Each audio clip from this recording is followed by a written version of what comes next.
Shalom Bapak Ibu Saudara-saudara yang diberkati oleh Tuhan kita Yesus Kristus dimanapun Anda berada saat ini. Saya yakin dan percaya bahwa kita senantiasa berada di dalam hadirat Tuhan. Pada hari ini saya mau mengajak kita untuk membaca dan merenungkan satu bagian firman Tuhan di dalam Lukas pasal yang ke-23 ayat yang ke-33 sampai ayat yang ke-43.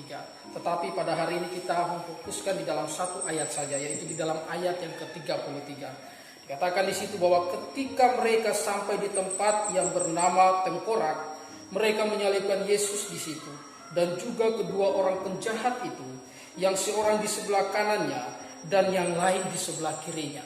Saudara-saudaraku yang diberkati oleh Tuhan kita Yesus Kristus, pada hari ini kita akan merenungkan satu bagian firman Tuhan di bawah satu tema, yaitu pengorbanan yang sejati. Saudara-saudara, ketika kita berbicara mengenai pengorbanan, tidak semua orang mau berkorban untuk orang yang melakukan kesalahan. Tidak semua orang yang mau berkorban untuk orang yang berbuat salah.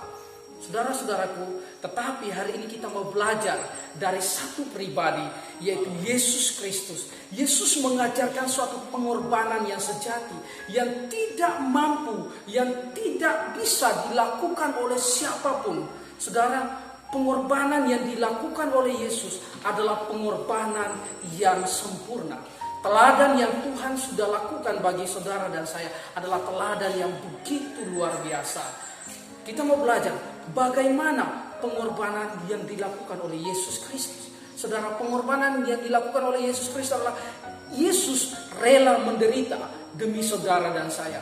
Yesus rela menggantikan saudara dan saya, menggantikan kita untuk mengalami penderitaan, penganiayaan yang luar biasa. Ketika kita melihat peristiwa perjalanan Yesus menuju Bukit Golgota, menuju tempat penyaliban, Yesus mengalami penderitaan yang begitu luar biasa. Ia harus diludahi, ia harus dihina, bahkan ia mengalami penderitaan yang begitu luar biasa.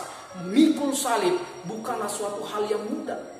Saudara, inilah yang dilakukan oleh Yesus. Yesus menggantikan saudara dan saya. Ia rela menggantikan saudara dan saya agar kita mengalami kemenangan yang luar biasa. Yang kedua, Yesus rela terpaku di kayu salib.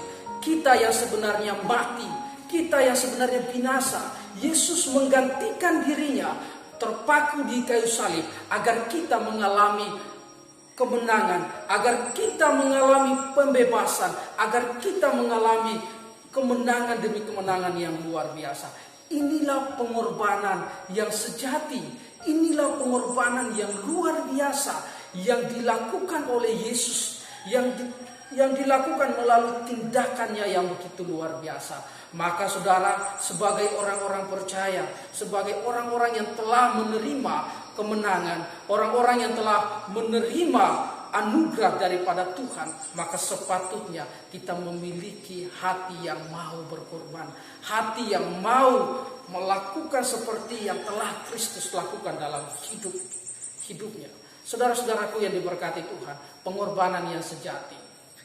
Yesus darahnya tercurah di kayu salib untuk menebus saudara dan saya. Darahnya tercurah di kayu salib agar kita dimenangkan. Darahnya tercurah di kayu salib agar kita mengalami kemenangan atas dosa-dosa kita. Kita mengalami pemulihan. Saudara-saudaraku yang diberkati Tuhan, inilah pengorbanan yang telah Yesus lakukan. Maka sebagai anak-anak Tuhan, mari kita hidup taat dan setia di hadapan Tuhan.